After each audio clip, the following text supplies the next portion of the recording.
mabigat na information na pinagbasihan nyo? Yes, marami po tayong information na talagang dito patungo ang paghalal ng isang ombudsman na kaibigan natin dati pero hindi naman natin mapagkakailay. Ang labo-labo naman ng ganon. Kaya tututulan ko po at magtiisan po tayo. Hindi natin kakayanin yan at hindi dapat mangyari yan.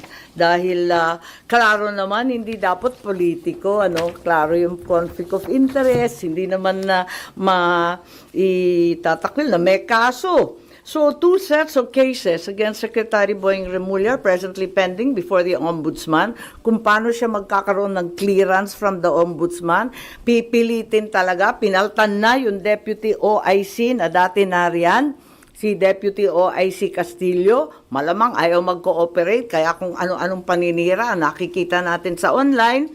Meron administrative case for grave misconduct and conduct prejudicial to the best interest of the service. May ikalawa pa, may criminal cases, usurpation of judicial functions under the revised penal code, another criminal case for arbitrary detention of PRRD.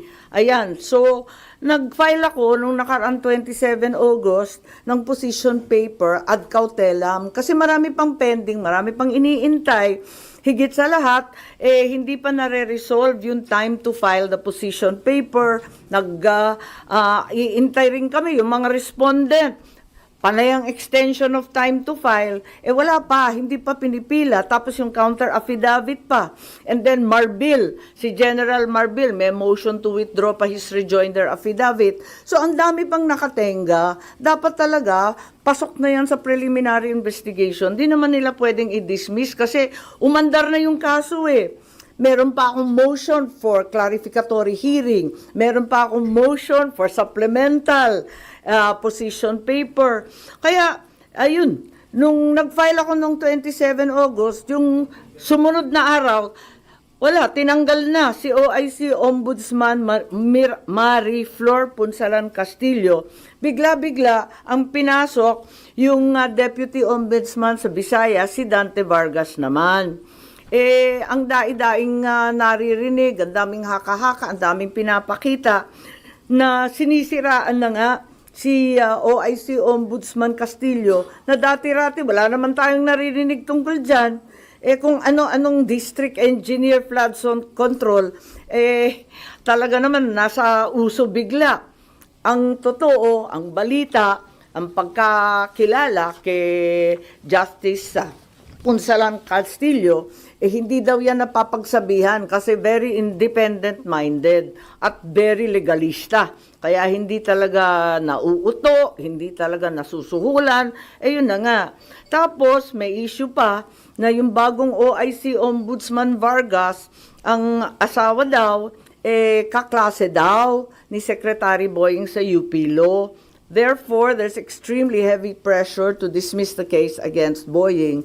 At eto nga, na itong kaso ay madidismiss ngayong linggo. Bakit i-dismiss yan? Yan ang tanong ko. At ang balita, immediately executory ang ilalabas.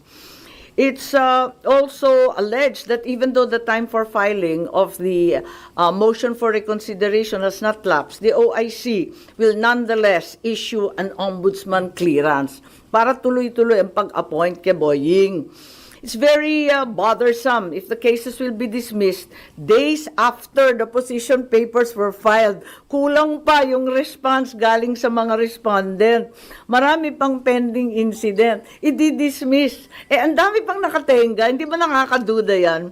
There is a very ominous reason, clearly, for Secretary Boying to become the next ombudsman. It's the new phase in the effort to get rid of VP Sara before 2028.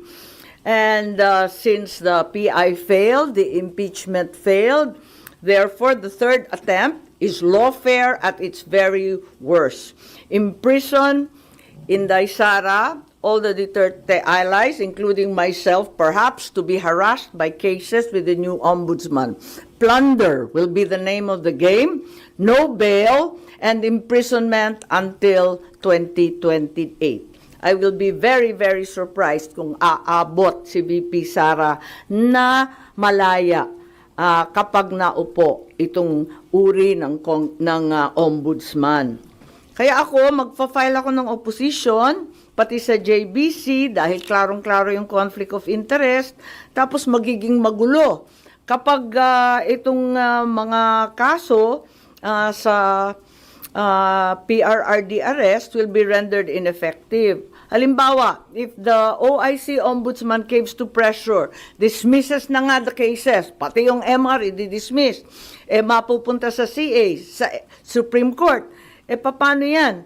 Kahit i-reverse ng CA or Supreme Court yung OIC Ombudsman, orders the dismissal from service, declares he's perpetually disqualified. Paano ma-enforce yung desisyon na yan kung si Secretary Boying ay nakaupo ng ombudsman? He can only be removed by impeachment. It may not be amiss to inform the JBC as well as the present OIC ombudsman that we understand and commiserate with the unbearable, tremendous pressure to issue a clearance. That way, the JBC is apprised to scrutinize more carefully instead the circumstances surrounding the issuance of said clearance or certification, if and when that will be issued. Yun lang.